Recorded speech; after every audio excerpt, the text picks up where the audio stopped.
everywhere we go, people want to know who we are and where we come from. So who are you and where do you come from? I'm Lauren. I'm from Tallaght. I have 2 young kids, Jack and Harper. They're about 8 and 4.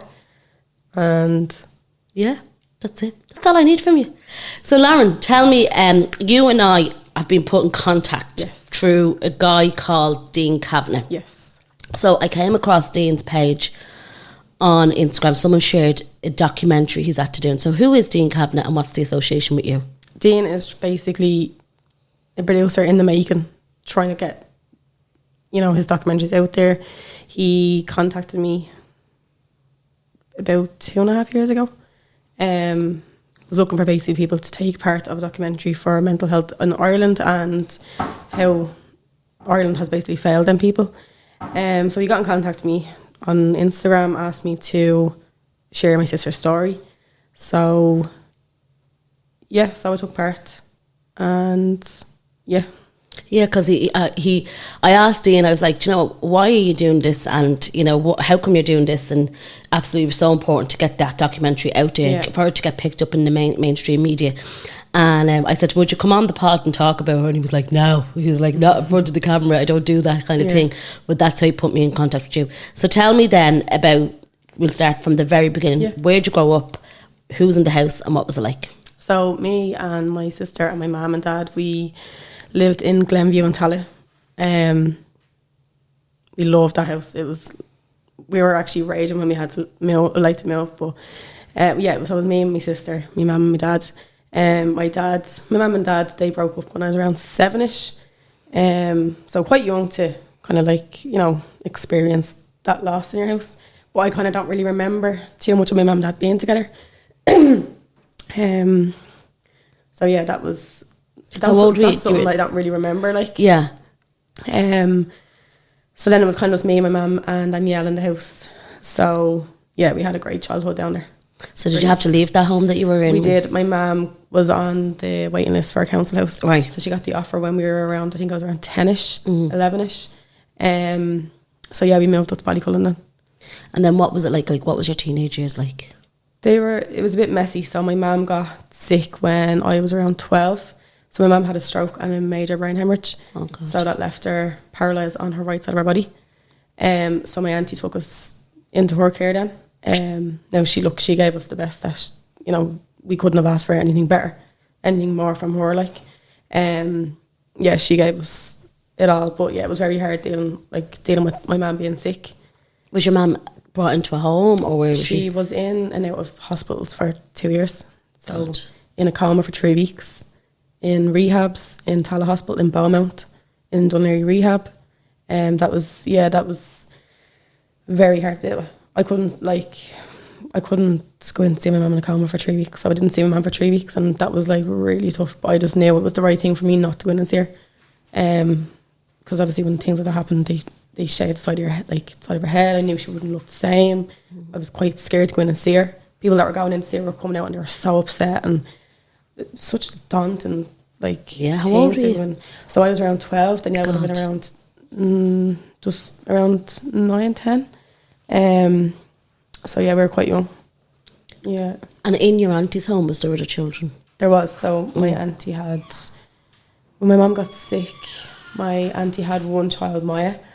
Then she went on and had 2 more kids. So yeah, it was tough because obviously my auntie had her own family to look after and take care of, but then she was also worrying about my mum and me and Danielle. And obviously at that age, you're going through so much. You're going through, you're growing up, you're going through puberty, your hormones and emotions are all over the place when you're also dealing with that. And me and Danielle we struggled. I think Danielle struggled with that a little bit more than I did.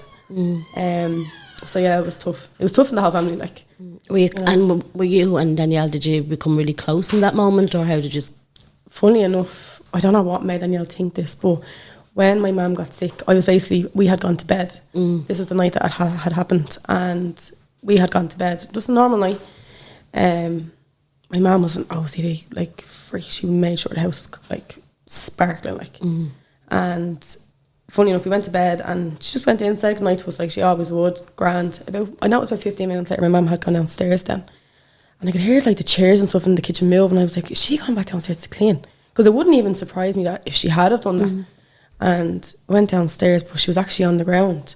But I wouldn't have known anything like the recovery position or anything like that. So she was on the ground and she was kind of like an epileptic fit, but she was kind of foaming at the mouth, and it was like she was trying to open her eyes, but she couldn't. It kind of sounded like she was snoring, but she obviously wasn't. So my first reaction was to ring an ambulance, like. But for some reason, me brain wouldn't work. It was like it was just had gone into shock, so I couldn't figure out the number actually for it to ring an ambulance. So I had gone into my next door neighbour then, and she came in, put my mum into recovery position then, and then she rang an ambulance, and I rang my auntie then, and she came down. So they went in the ambulance with her, and then my other auntie came down. She took us to her house. We sat there waiting to hear the news. So my auntie rang us about maybe an hour or two later. It's vivid memories of what kind of happened, but she got transferred to Beaumont then. Tala wasn't able to provide the care that she needed.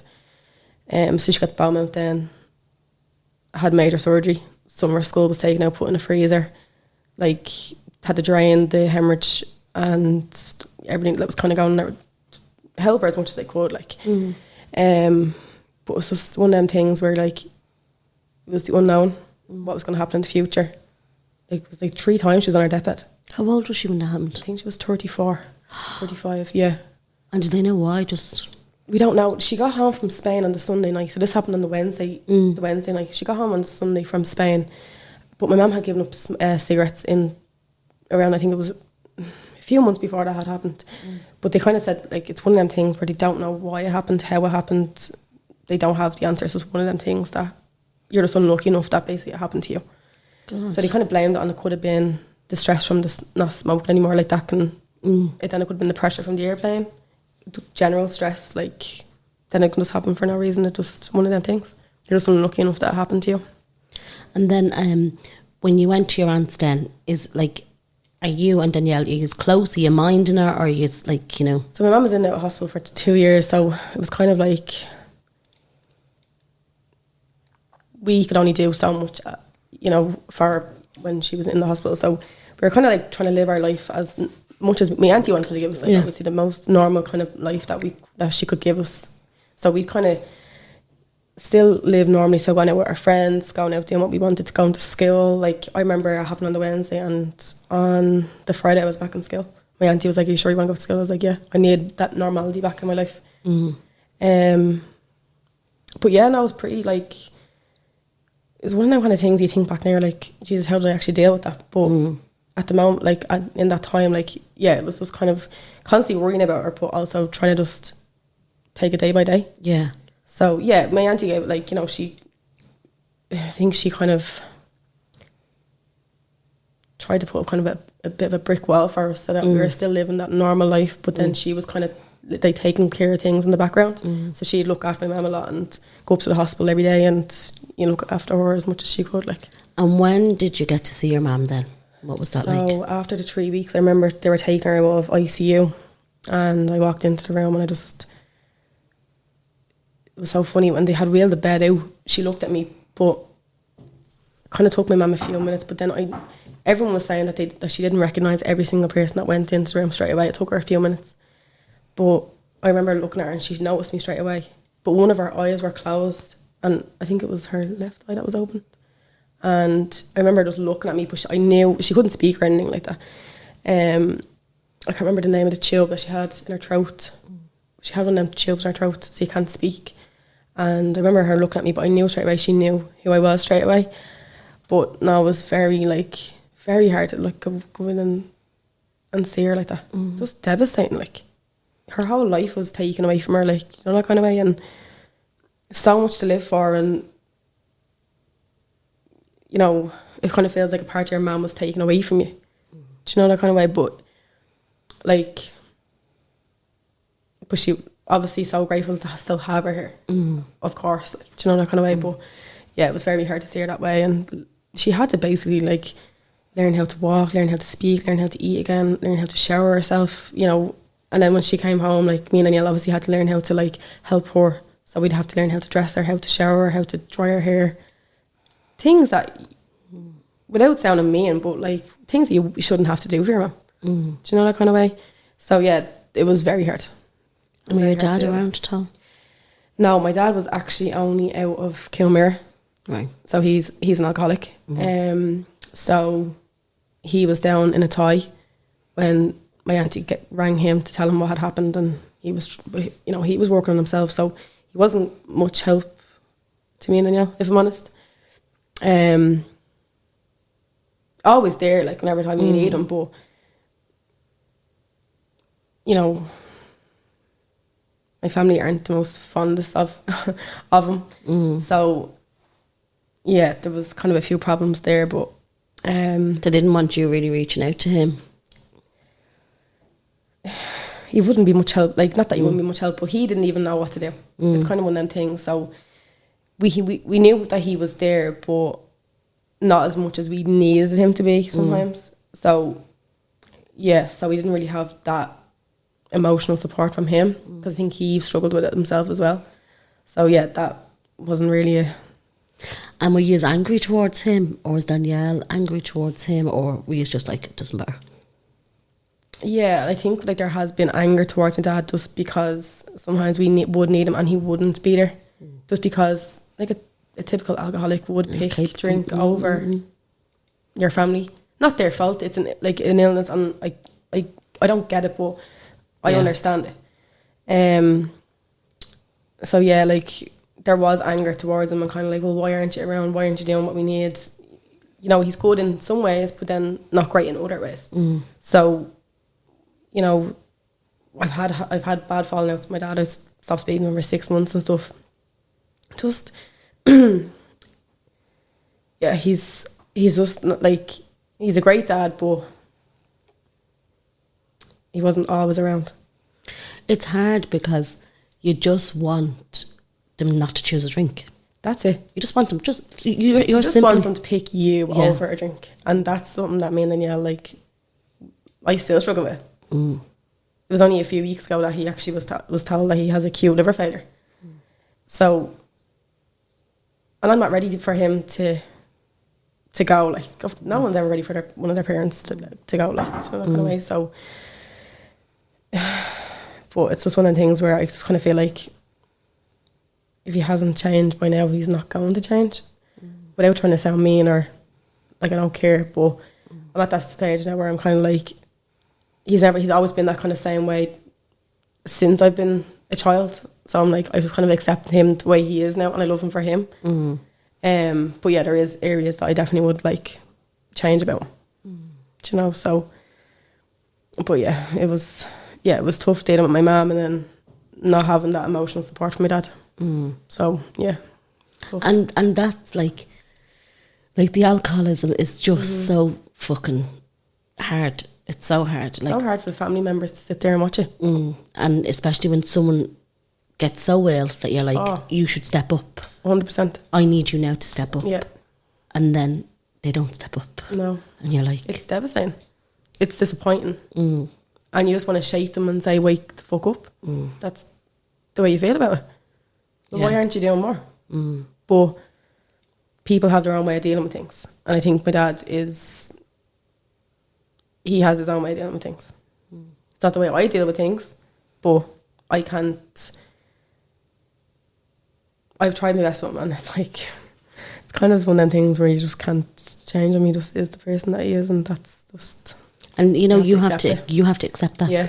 And it is because, like, I've gone through it, and, you know, like, now I haven't seen my brother in about six months, probably 6 months I haven't seen him. And I now, like, I'm getting that pang of... Yeah. Should I, like, what have you done? And then I'm like, no, but Rebecca, you did everything. You offered him everything. You know, he was using you. I was actually enabling him. I was enabling his behaviours because I was constantly giving him a safe place to come back to. And that's the thing. And they thrive on that. They thrive. They thrive on that. And he did. And even when he fucked up to the highest order of fucking up, he said to my brother, bring me to Rebecca's. Yeah. And my brother said, because they know that's his safe place. Yeah. And my brother said no. And you done the right thing. Yeah. And he said, don't even come down to this house. He said, don't even come near me.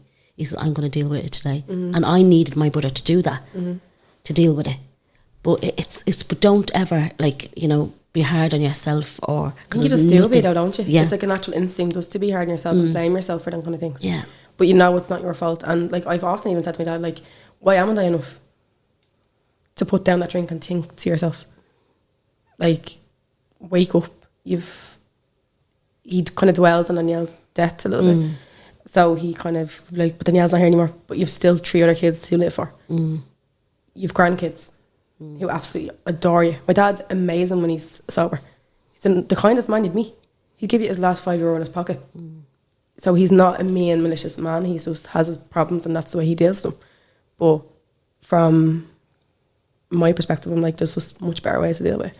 Now he is in, you know, AA meetings and he has tried to get help in rehabs and stuff like that, but they only kind of, I find with my dad, they only last so long until that all stops, and then he's back to square one again. Do you know, so there is only so much that you can help him.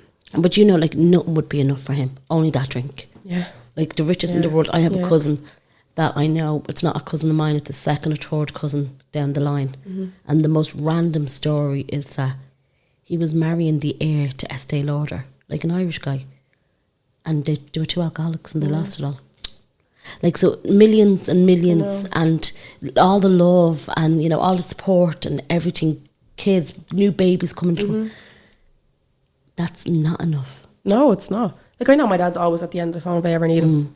And I know he's there for me. Like, I'm not sitting here trying to say he's a bad man. That's not at all what I'm trying to do. No, that's okay. But yeah, I think he can be better. And he knows that himself. He's often admitted it and said, like, I know I can be better. But he just, it's not that I don't think he chooses not to be, but I just don't think he can bring himself to be that better man, because I think he feels like he's 65 now.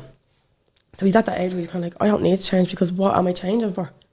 I'm too old to change now. And I do think he's right. I think he, you know, he has admitted that. So I think, and I do think he's right by saying, I am too old now to change. But I'm like, but it's never too late to change. You're never too old to change. That's my perspective on it, where his is different. So, no, he's doing good now. He's been sober for the last 8 weeks or so, which is good. And he takes it day by day now. He's taking it week by week. And, you know, me and my sister Kira are being there for him. We're doing what we can for him, but also he has to obviously do the work as well. Yeah. So we're hoping now, by him being told that news, that, because he basically got told if he doesn't have 1 drink, 2 drinks, he's dead. So we're hoping that that's enough for him to never want to drink again. He's saying he's not going to drink again, but sometimes you kind of have that doubt at the back of your mind, but that kind of stop you. Yeah. It's because he's had scares in the past. He's had 2 heart attacks. We literally tell him he's the cat that has 9 lives, because who comes back from 2 heart attacks? You can't put any more stents in his heart because you can't physically put any more in. You know, so he's very lucky to be here. And we just want him to appreciate that and be grateful for that, because not everybody gets a second chance, especially when you have a heart attack. A lot of his friends have sadly passed away from heart attacks, and a lot younger than him. So he's been very lucky that he's gotten to even the chance to even still be here, you know. So. And what is your mum like? Is she like back doing things? Like, at what point did she start it to be a bit more independent, that you could start enjoying, not that you weren't enjoying your life, but being kids again, being teenagers again? I kind of feel like ever since my mum got sick, I kind of was never able to kind of be a normal, I wouldn't say like a normal teenager. So she was in it. So when she kind of got out of Dublin rehab was when my auntie took her home.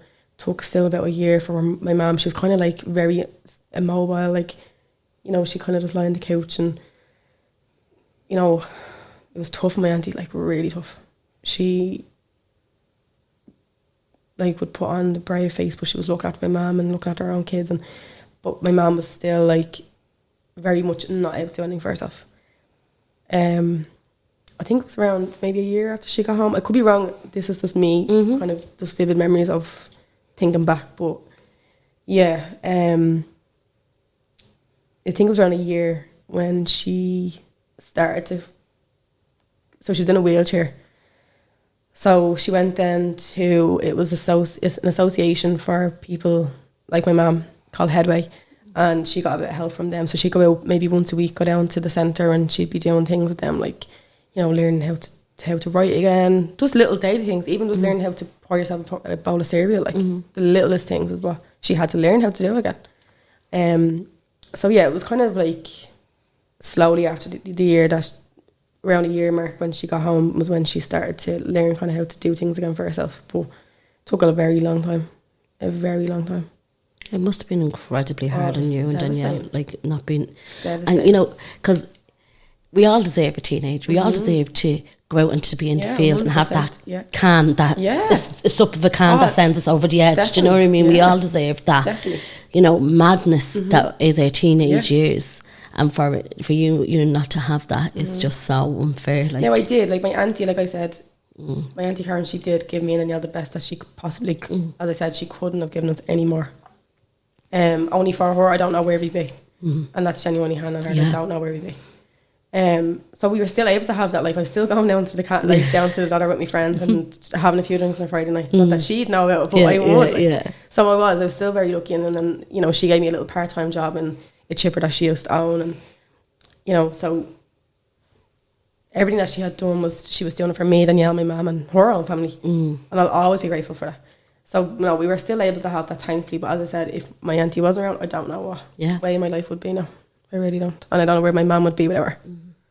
And at what point did you start to see Danielle was struggling? Oh, Danielle was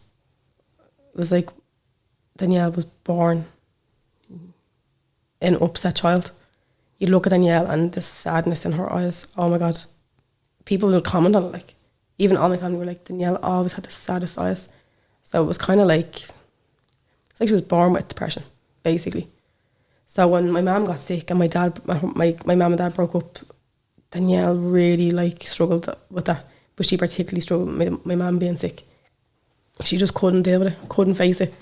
And she kind of hid herself away from it. So she wouldn't really help my auntie, help my mum. So to help my mum. So that would cause arguments in the house. And then, you know, Danielle would be like, so my auntie would be very good that way. Like she'd give us the time, but it wouldn't be too early to come home. She'd say, right, you'd have to be home by 10 o'clock. And I was always fine with that. I was like, yeah, that's perfect. Not saying I'd always be bang on at the door at 10 o'clock, but Danielle would take the piss. She wouldn't come home, and it was like as if Danielle's anger towards what had happened to my mum, she'd take it out on the whole world. She hated everybody. She had no time for anybody. She constantly had arguments. She was going into school. I remember even one day in school, she was walking past me, and there was this brick wall in the school, just where the toilets were, and she fucked me into the wall. We had an argument, but I can't even remember what the argument was about. But just a very angry person. The smallest thing that Danielle, she was like a ticking time bomb waiting to go off. And we don't know why. It's just like she just struggled with my mum, my dad, obviously not being able to live that kind of normal like family unit in your own house. And of course, like I struggled with it big time. Of course I did. But Danielle was like, when she was younger, she struggled with her weight, kind of always a little bit more overweight than your typical, like say, 7-year-old girl, like you know, where I was more, I wouldn't have had that problem. So Danielle would have kind of always been in, like, if she was say 7, she'd probably be in 9-year-old girl's clothes. Where I wasn't, I was always in my like age group clothes. And I think Danielle struggled with that and stuff. And then my mum would be like, they go into the change rooms, they kill each other in the change rooms. My mum would have a short fuse, so she wouldn't have the most amount of patience when it came to Danielle as well. So if my mum brought us out shopping, it would always end up in an argument. Always. So Danielle struggled with, I think, her weight a little bit. And then, yeah, she was just always like, just a sad child, no matter what you done. We got brought on the best of holidays. My auntie brought us to Florida. We went to Italy. We were going to Spain. She had the best life. Obviously, yeah, what had happened to my mum, Danielle struggled with, but we had the best life. We really did, like. So we never really understood where all the anger and sadness came from. It was kind of one of them things that was kind of like, right, okay. But then I think as Danielle got older, it started to get worse. Danielle started to self-harm. You'd constantly find knives and scissors and stuff in her drawers. And my dad's, like, she lived with my dad then. But you'd find like knives and scissors and stuff in her bedroom. We'd take them out. When did you move to your dad's? Sorry, I'm probably going. You're right. I'm running You're away. no. So I think my auntie basically just had enough. Danielle wasn't doing what she was. She was taking the piss out of my auntie basically, and just not doing what my auntie had asked. And it wouldn't be much that my auntie would ask for. Come home at this time. Yeah, that's fine. But Danielle wouldn't be doing that. She'd have her room would be a mess, like just cheeky, throwing tantrums, just, yeah. But, yeah, so I think she moved to my dad's around, I think when she was around 14. Yeah, around 14. So my dad has a 2-bedroom apartment over in Stepaside. So she moved over there. And, yeah, you just find stuff like knives and scissors and stuff in her room, like I'd end up taking them out. I wouldn't tell her, but like, not that it would make a difference, me taking them out, but you just be thinking you're doing the right thing by taking them out. Yeah, overdosed twice, but it's kind of one of them things where you're like, right, okay, we'll deal with it, but I think it was one of them things where like we couldn't get to the root of the problem. So my dad brought her to PA House, tried to get her the help that she needed, and she was doing well. And they discharged her. Then a few months, I think, later, she kind of started to feel depressed and stuff again. My dad brought her back. So yeah, she wasn't always the easiest to deal with. And the self-harming, like, was this going on a long time before you found her? Yeah, it was probably the case about 3 to 4 years that she was just cutting herself, like, and it's just horrible to see. Horrible. You'd be like, why are you doing it? Like, I just didn't understand what she would get from it. I don't know, like, what you would get from it. I've never been in that place where I feel like I'd need to do something like that. So I never really understood it, but it's awful to watch. Awful. You just want to help her. And it's like she wouldn't let you in. It was like a blank book, like you just didn't understand why she was doing what she was doing. So yeah, I don't know, it's just a very sad girl, like. And, I don't think, we always say, like, oh, look at her eyes, oh, she's lovely sad eyes, like, but I actually haven't spoke to anyone throughout this whole podcast. That they always had a reason for their breakdown. There was always something, like David Gorman, like his was injuring his leg, and that's how he became depressed. And lots of things we know this is why they were depressed, but obviously with your sister, it was like, as you said, from the very beginning. Like, I don't really remember much of her being like, she'd always smile and make a joke and stuff. It was always them sad eyes that would just get you and be like, what is going on in your head that you just can't. She'd never had that spark in her eye. Like, and we had a great childhood, like, honestly. My mum couldn't have done more for us. Like, she was a single mother, like. And I remember, like, we'd sit in our bedroom and we'd sit there and play Barbie dolls for hours. We'd go out on our bikes, and we had the same, because there's only 2 years between me and Danielle, so we had the same kind of group of friends, and we'd always play together. We'd never, and even on the road, we wouldn't really fight. But yeah, like, it just was one of them things that was just always so sad looking. Like, I remember I used to look around and I'd be like, I'd see other people with their brothers and sisters, and they wouldn't look like that. I'm like, why don't they look like? Why is it Danielle always look real sad, but they don't. And just when as a child, when did it start to get really bad for her? Oh God, I think when she moved to my dad's, he was really good to her, to be fair. Like, I think that was where Danielle was at the happiest, but then that's when she self-harmed. That's when she started to overdose. That's when she was doing them kind of things. So I think, when she was around 15, I think was the age when she started to do all that. So I think that was at her worst. So that was when it started to kind of, it was really like it was a cry for help. But we just couldn't get to the root of why she was feeling the way she was feeling. And when we thought she was doing her best was when she died. So tell me about that. So Danielle was discharged from PA House 2 weeks before she had passed away. We all thought she was doing really good. It was the first time I actually have a picture of her at her graduation from school. So she was in 6th year, preparing to her leaving cert. So she had her graduation.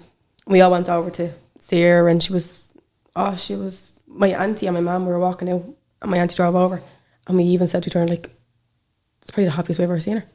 She looks really good. She was in great form. It was kind of like she was taking on the world, like, do you know that kind of way? She was in a really, like, what we had seen and thought, she was in a really good place. Yeah, she went out that night then with her friends, went into town, I think, or bowling or something like that. She had lost her phone, so I had given her Danielle was always mad for an iPhone, so I had an iPhone at the time. I was getting a new one, and I had given her that phone. So I had given her that phone maybe 2 weeks before this had happened, and she went out at night. She had said her phone got robbed, so she was devastated. So I had texted her the next day. I said, look, me and Dad will organise it between the two of us. Like, you know, if you do really well in your leaving cert, we'll organise, we'll get a new phone. Like, don't be worried about it.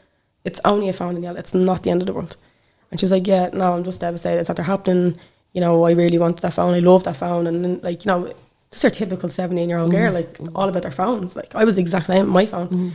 And, yeah, so she was devastated. So, obviously, I had tried my best. But, like, I was living with my boyfriend at the time. Wasn't even working. But it's not on you. No, but I kind of felt with Danielle, like, I would have done anything to help her. Anything to put a smile on her face. Anything just to give her that little bit of life. And just kind of know that I made her even a little bit happy. Just as a sister, like, you know, you just want to do your best and be the best that you can be. And I wasn't always around. Like, when she moved to my dad's, it was hard. I was living in Tallaght, she was living in Stepaside. It was a bus, a Lewis, and a half an hour walk to get there.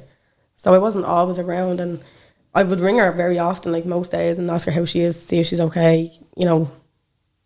And we'd have, like, the laugh we'd have when we ring her. But, yeah, so I actually only found out I was pregnant when just before Danielle had passed away. So I was kind of in my own little bubble, kind of like doing my own thing and stuff like that. But, which you're entitled to do, now, do you know what I mean? Yeah, and I was in my own little bubble, and it was actually when I was living with my boyfriend, I was living with his mum and his stepdad, and they had gone away for the weekend. It was a Sunday, and around 12 o'clock, I remember I was putting a roast chicken into the oven, and I got a phone call off my dad, and he just rang me, and he was like, all I could hear was like Garda cars in the background, and he was crying, and I was like, what's wrong? Like, and he was like, Danielle's after jumping off a bridge. I was like, what? And he was like, M50 bridge, the M50 bridge, like, they're jumping off it, like, we're on the way to Tallaght Hospital now. I was like, what? I was like, what are you talking about? But didn't think for one split second that she would die. Because what had happened was, when she had overdosed, the social workers had said, like, you know, if this is going to keep happening, like, we're going to have to look into Danielle's, like, circumstances at home. You know, it could lead to a case that Danielle is going to get taken into care. You know, because basically everyone in my family had tried to look after Danielle, but it seemed to be the only place that she actually was settled. But then obviously this was happening, so there was obviously still more going on. But yeah, so all I had worried in my head was, when I was on the way to the hospital, I was like, you know, she's going to get taken into care. She's, like, my dad's going to get questioned again now, and, you know, what's going to happen now? Not for one split second I think Danielle was dead, like. And when he had said the bridge, I wasn't thinking, for some reason, when he had said the M50 bridge, I wasn't thinking of, like, a high bridge. I was thinking of, like, a little bridge. I don't know why. It was like my mind was, you know, trying to protect you. Trying to protect me and not think the worst in that case scenario, like. So I got to Tallaght Hospital then, and my uncle James and my dad were there waiting. And a nurse or doctor came outside, and we were just on the outside. My dad was having a smoke, and we were just trying to calm ourselves down and kind of, you know, be as calm as we could be in that situation, like. And my dad the doctor came out, and she said, we're just trying to resuscitate her. I didn't know what that word meant. I was like, trying to do what? My dad was like, Lauren, they're trying to bring her back to life. Well, I fell to the floor. I did not think for one split second that was even going to be that was not going to happen. Like, not for one split second I think that would happen.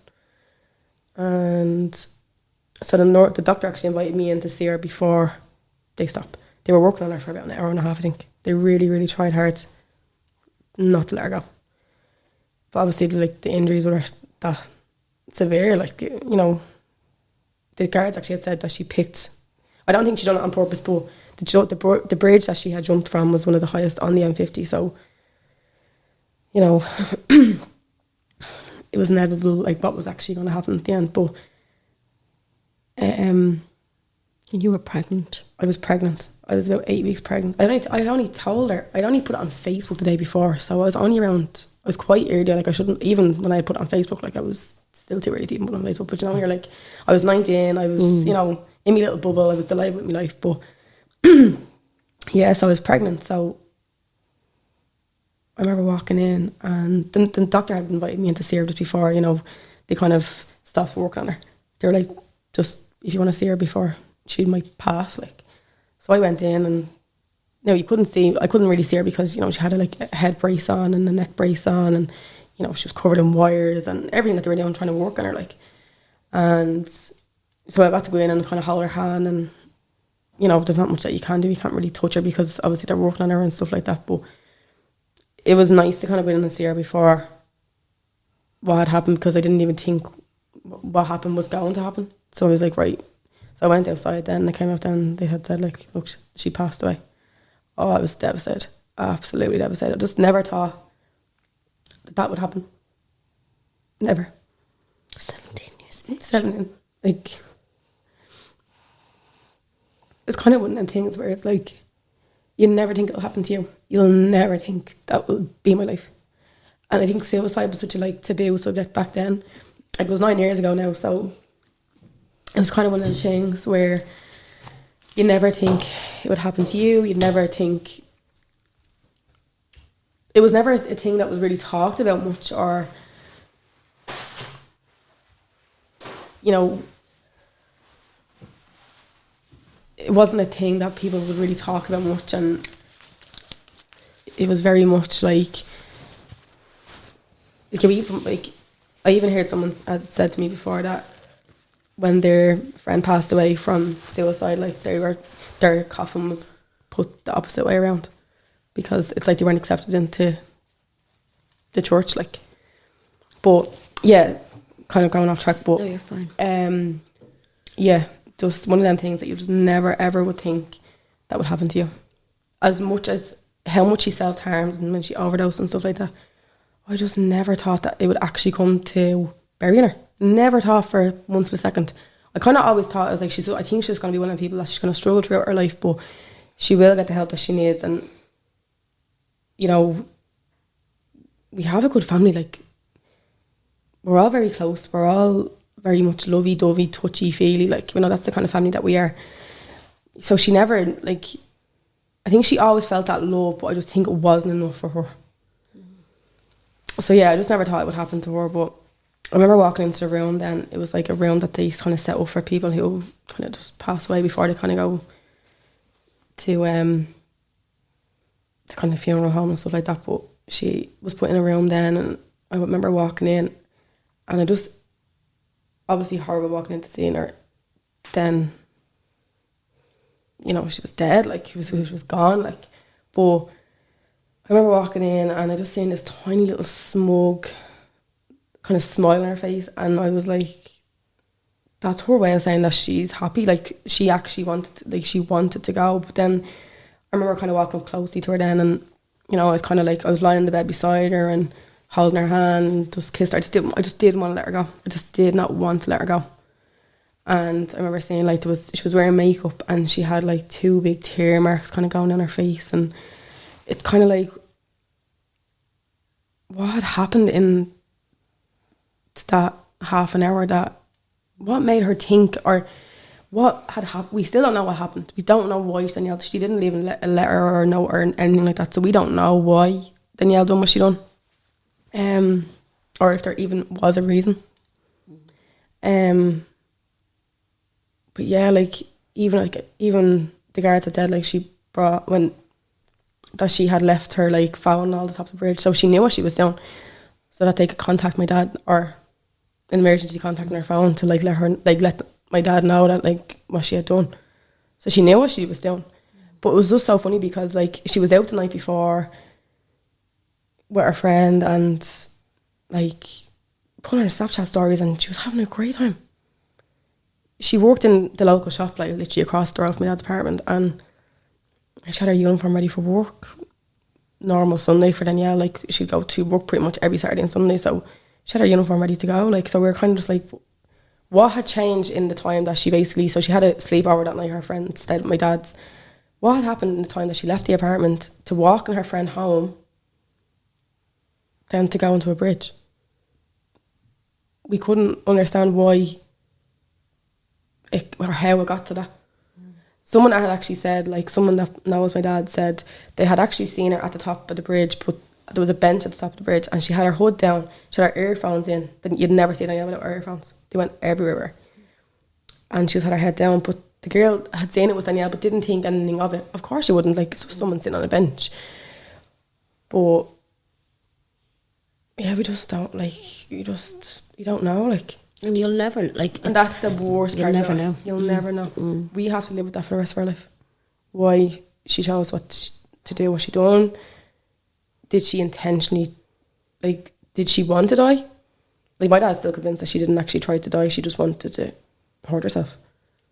But I think that's just him in denial that, no, Dad, like, you don't jump from a bridge and like, expect to still be alive.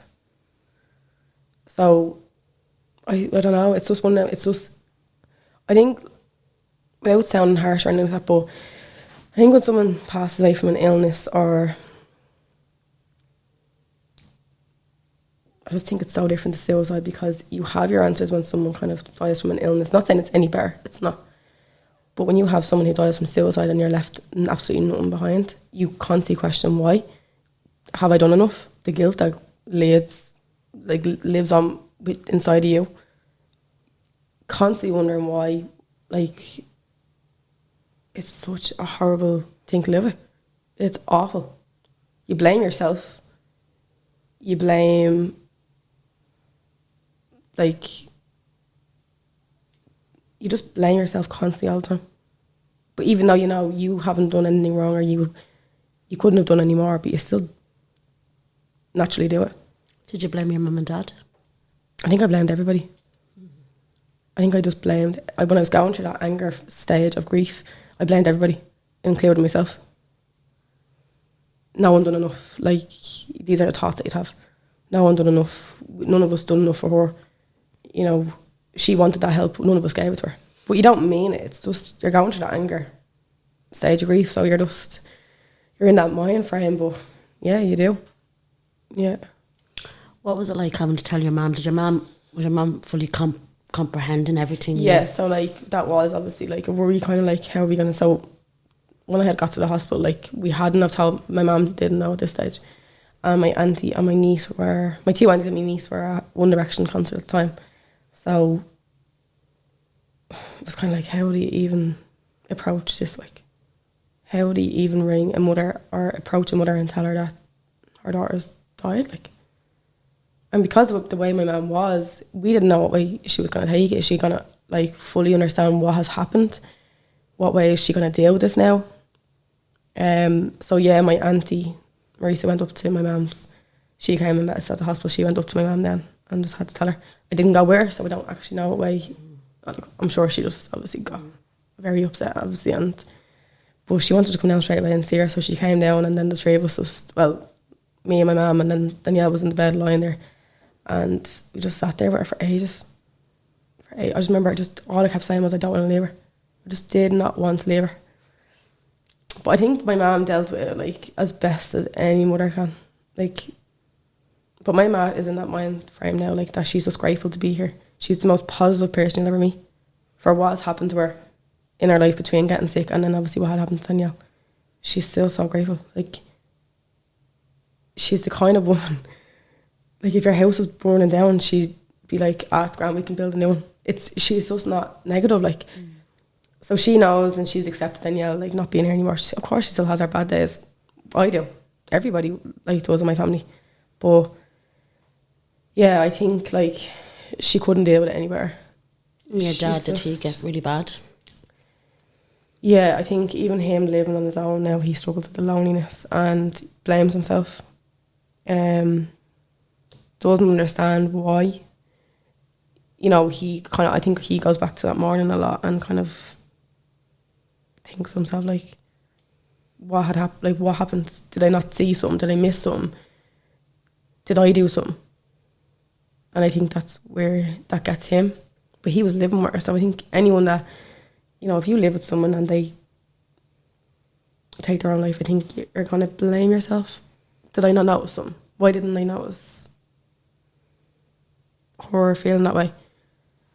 But I think they're when they want to die, I think they're so good at making the people around them believe that they're fine, because they won't expect it. So they're not going to be worrying about them. Because the time that we had actually kind of not stopped worrying about Danielle, we were always worrying about Danielle, but I think at that time we kind of felt like we could kind of breathe and she was okay. And that was when she died. So, and I've often heard people say that, like, you know, when they've lost someone to suicide, that it was always a time that they thought they were at their happiest is when they decided to take their own life. So it's very hard. What was it like for you then, going through your pregnancy, feeling that kick for the first time, feeling?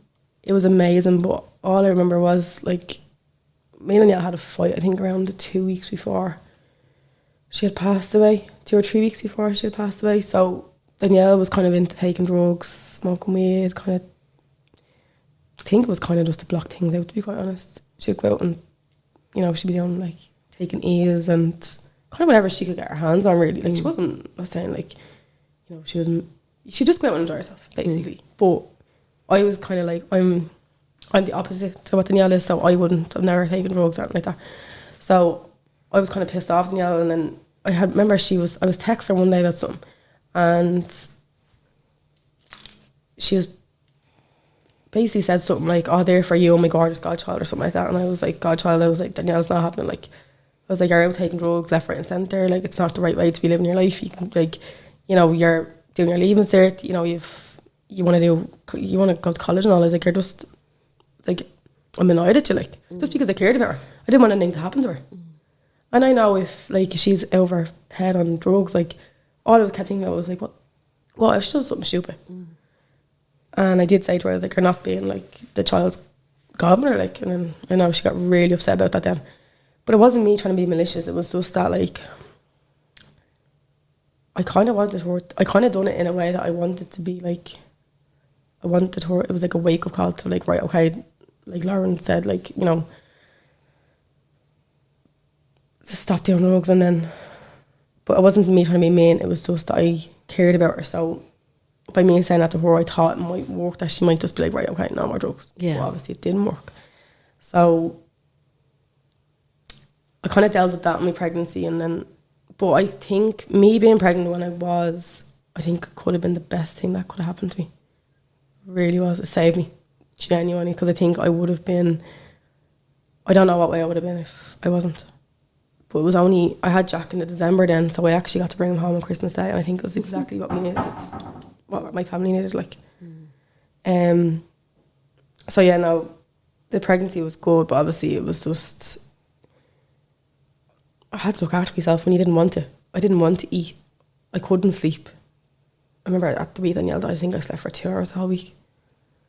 Constantly just questioning things and, you know, organising the funeral, and you'd constantly have people ringing you and texting you and just trying to be nice. And, you know, I remember how much support we got when Danielle died, but it was just one of them things where, like, yeah, you knew you had to look after yourself, but you physically couldn't. Like, I remember my auntie making me, like, a bowl of vegetable soup, and I literally was like, couldn't think of anything worse to be put in front of me.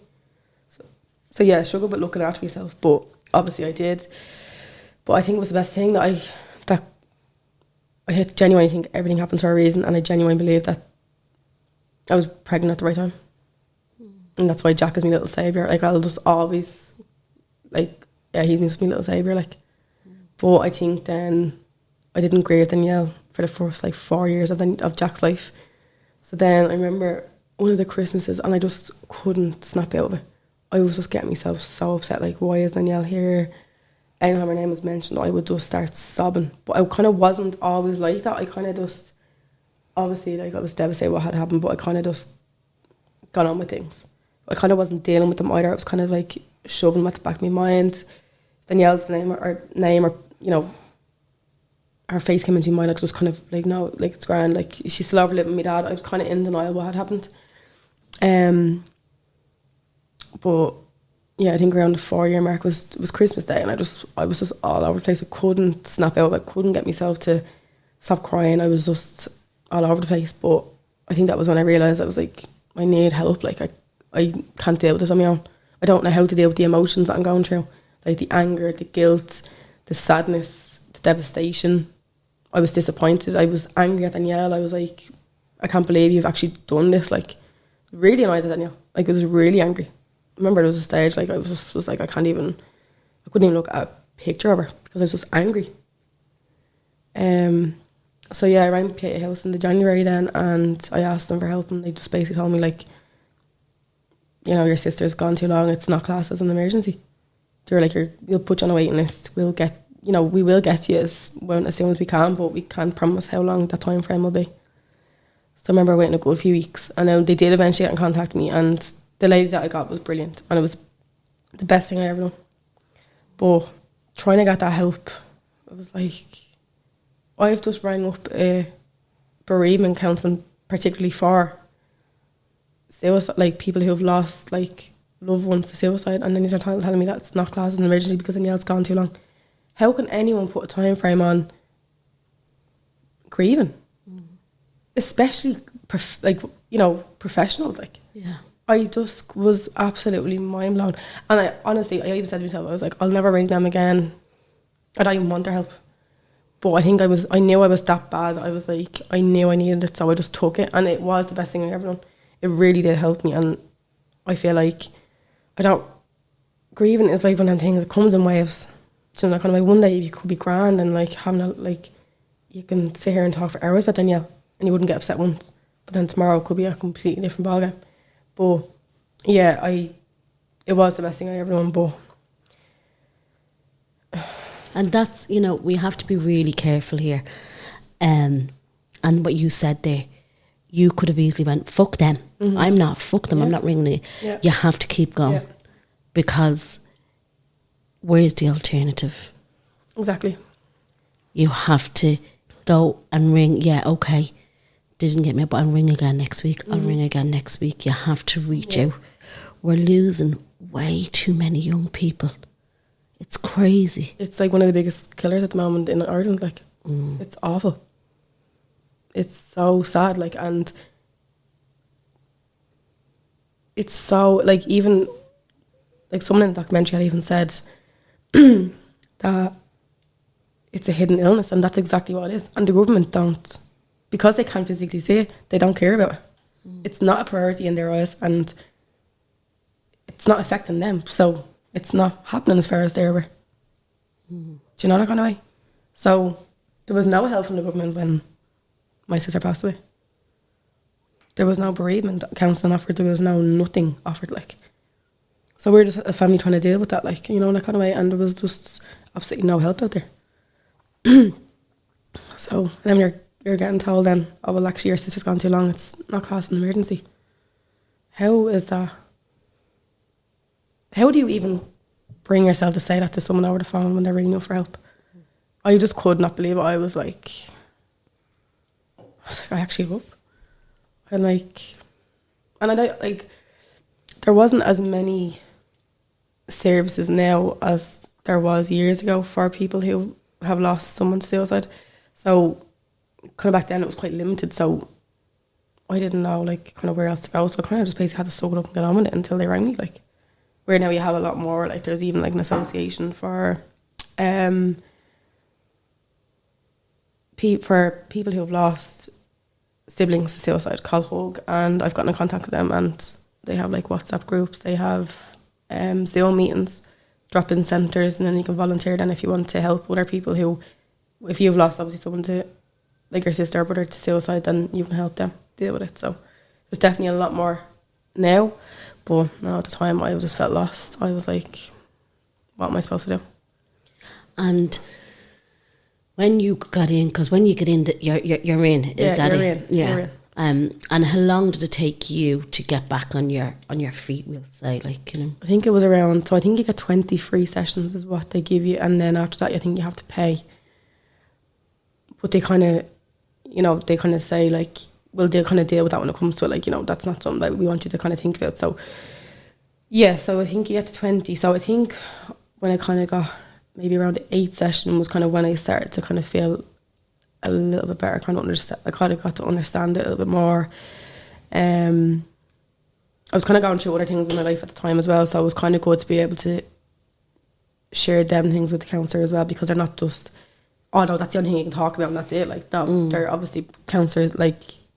Because I would have worried about you for postnatal depression. Yeah.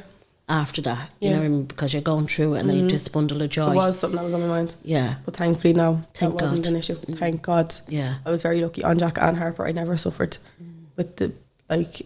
I had the baby, I was, I think, 2 days after Jack was born. And I was just kind of all over the place, you know, and just...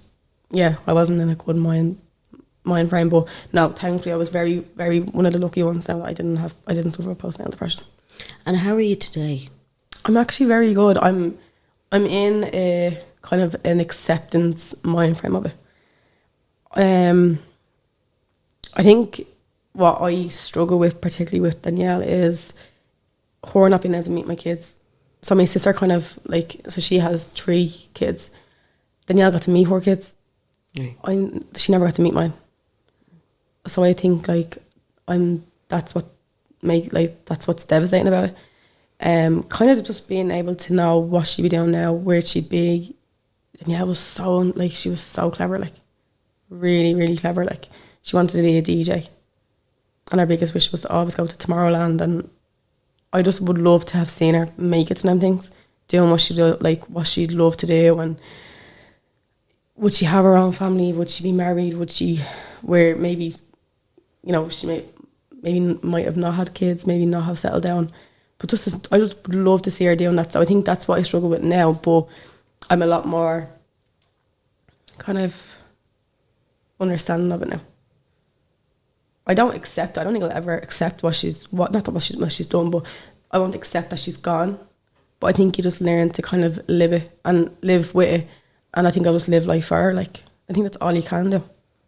It's devastating and, you know, it's such a huge loss, but I think what gives you that little bit of peace is, you know, they're happy and no one can hurt them anymore, nothing can hurt them anymore. They're not being tortured anymore, yeah. You don't know what's kind of going on in their mind, so I'm sure it takes the biggest set of balls to do what they've done when someone takes their own life. I could never imagine feeling that low or, you know, that low in myself, that, you know, to do that. Like, so I can't even imagine what way they feel.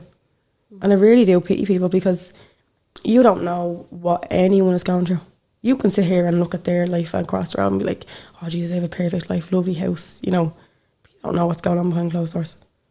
So yeah, like I think just what I've, you know, tried to, like, I just kind of, I learned to like kind of live with it, but I'm trying to like live life for her as much as I can. I think about her every single day, I talk to her every single day, I go up to her grave and it's not right. At Christmas time and our birthdays I struggle in particular because I'm like, I should be buying a present, I shouldn't be bringing a bunch of flowers up to her grave. Do you tell the kids about her? I tell Jack about her. Harper's still that little bit too young. Jack doesn't know what's happened to Danielle. He'll often ask, but I'll kind of just say, look, she got sick and she passed away. I don't think he needs to know what happened, but maybe when he's older and he's old enough to understand and he asks about her then, I think I will talk about her then and obviously what had happened. But yeah, no, I do. There's pictures of her in my house and I'd never try and hide her or anything like that. Like, Jack kind of knew about her since quite a young age and I actually called him Jack Daniel after her.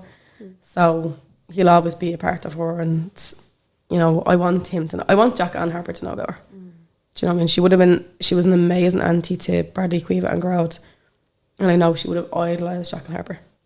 So yeah, like I'll always mention her and talk about her like as if she's still kind of alive. I do talk about her as if she's still alive and people are like, oh, and I'm like, yeah, but that's just the way I like to talk about her. Like, it's not for everybody, but I'll say, oh, she is, or rather than kind of saying she was, you know, that kind of way. So yeah, no, I'll always talk about her and tell her story. So before I let you go, just tell me quickly, not quickly, but tell me about the Deans. So do you know how many, the documentary, how many people are talking? I think it's roughly around 10 people that were involved in it. Right. So what's it called? It's called In the Shadows. In the Shadows. It's an amazing name. It couldn't have fitted it more perfect. Yeah, so it's basically people who were affected by suicide or have been through depression, anxiety, all kind of different mental health problems. So just basically trying to find help and how they were failed. So yeah, I was lucky enough to be chosen to be on and speak a little bit with Danielle's story and kind of how I was failed by trying to get bereavement counselling. But no, it's an absolutely powerful watch. I think it should be shown absolutely everywhere. It's on YouTube? It's on YouTube. If you type in the shadows Dean Cabinet, it'll pop up straight away. But it's absolutely amazing. It's so powerful. And I really hope the right person gets to see it so then they can show it. I just want the whole world to see it. It's just something that everybody needs to see. It's amazing. Now he done such an amazing job on it, and it wasn't funded. He done it all by himself.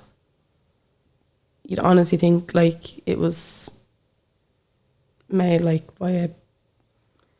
You think it was on RTA, like. It was, I have to meet him. He's so I'll funny, have to meet him. Yeah, he is the most nicest fella in me. He's absolutely lovely. He made me feel so at ease. Like it's not like I took myself completely out of my comfort zone by doing that documentary, but I knew Danielle had said before she passed away that she always wanted more done for people who are suffering. So when the opportunity came up, I was like, I can't miss it. Like I have to. I even just to text him and ask, like, you know, kind of get in contact with him.